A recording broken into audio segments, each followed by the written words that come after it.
मोक्षदा एकादशी व्रत कथा। गोकुल नाम के नगर में बैखानस नामक एक राजा राज्य करता था। उसके राज्य में चारों वेदों के ज्ञाता ब्राह्मण रहते थे।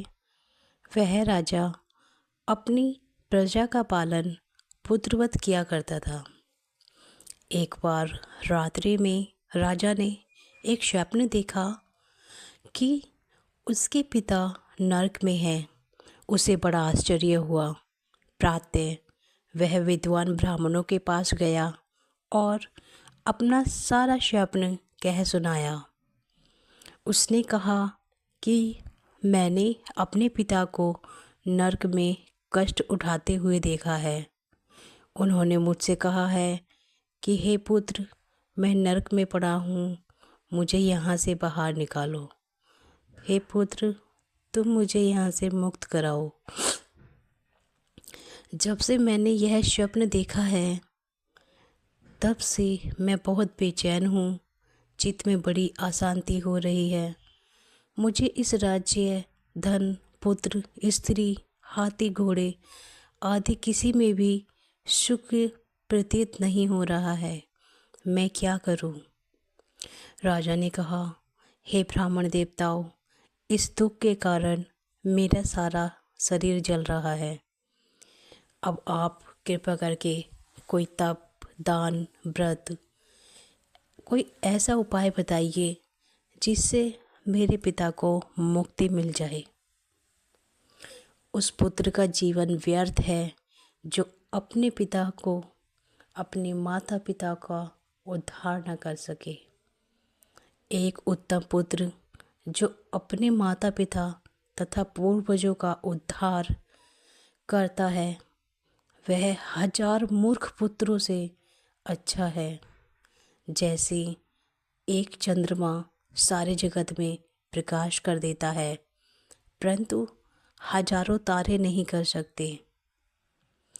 ब्राह्मणों ने कहा, हे राजन, यहाँ पास ही भूत, भविष्य और वर्तमान के ज्ञाता पर्वत ऋषि का आश्रम है। आपकी समस्या का हल वे जरूर बताएंगे। तब ब्राह्मण की बात सुन राजा मुनि के आश्रम में गए। उस आश्रम में अनेक शांत चित्त योगी और मुनि तपस्या में लीन थे। उसी जगह पर पर्वत मुनि बैठे हुए थे। राजा ने मुनि को साष्टांग दंडवत प्रणाम किया। मुनि ने राजा से सांगोपांग कुशलक्षेम पूछी। राजा ने कहा, महाराज, आपकी कृपा से मेरे राज्य में सब कुशल है, लेकिन अकस्मात ही मेरे चित्त में अत्यंत अशांति होने लगी है।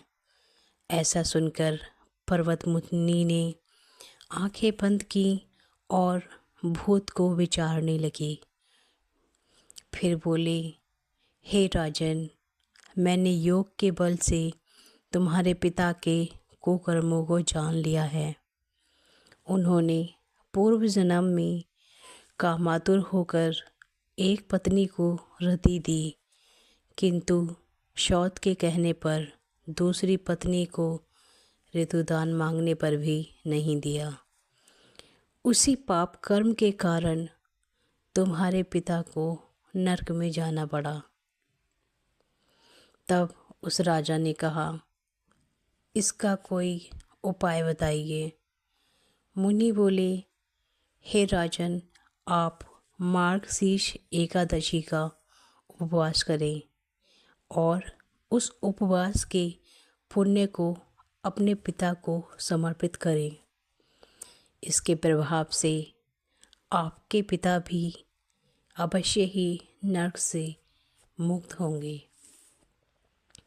मुनि के ये वचन सुनकर राजा महल में आए और मुनि के कहे अनुसार कुटुंब सहित मोक्षदा एकादशी का व्रत किया।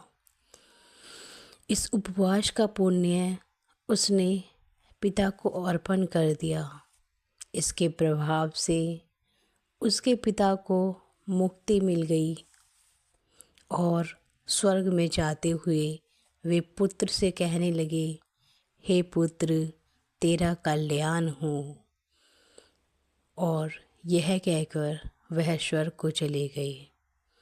बोलो एकादशी मैया की जय। मार्गशीर्ष मास की शुक्ल पक्ष की मोक्षदा एकादशी का जो व्रत करते हैं उनके समस्त पाप नष्ट हो जाते हैं। इस व्रत से बढ़कर मोक्ष देने वाला और कोई व्रत नहीं है।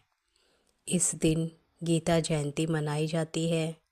साथ ही यह धनुर्मास की एकादशी कहलाती है। अतः इस एकादशी का महत्व कई गुना बढ़ जाता है। मोक्षदा एकादशी का दिन भगवान विष्णु की आराधना, भगवान विष्णु की उपासना आदि को समर्पित है। इस दिन भक्त उपवास रखकर भगवान विष्णु का चिंतन मनन करते हैं। पौराणिक कथाओं के अनुसार मोक्षदा एकादशी व्रत करने से व्यक्ति को पापों से मुक्ति मिलती है और जीवन में सुख समृद्धि आती है। मान्यता है कि मोक्षदा एकादशी के दिन व्रत और पूजा से श्री विष्णु की विशेष कृपा प्राप्त होती है।